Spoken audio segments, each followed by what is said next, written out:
now we're in kind of transition for the winter, so we're taking everything down. One of my favorites is the Sarah Goodrich and Eliza Goodrich paintings. They were miniature artists back in the 1810 to 1850 range. Eliza lived right next door here, and her husband took care of the store behind me, and his name was Ephraim Stone.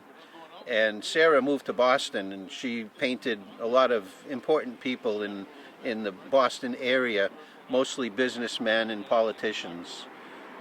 One of her favorite was Daniel Webster, who, when he moved to Washington, he would invite her down, and she took it the way as it was a romantic thing, but he was just looking after her as far as a good friend and a painter. So he got quite a few paintings done by her. She was one of the finest portrait miniature artists in the country.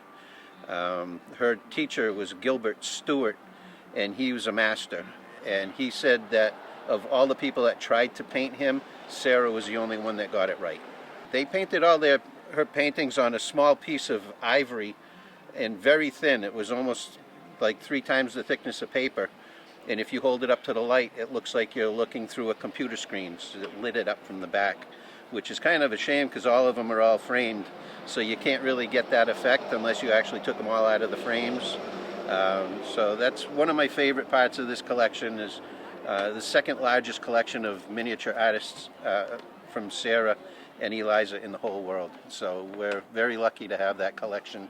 And a lot of her family members donated her pieces to us because they thought this is where it belonged, and they were right. It does belong here.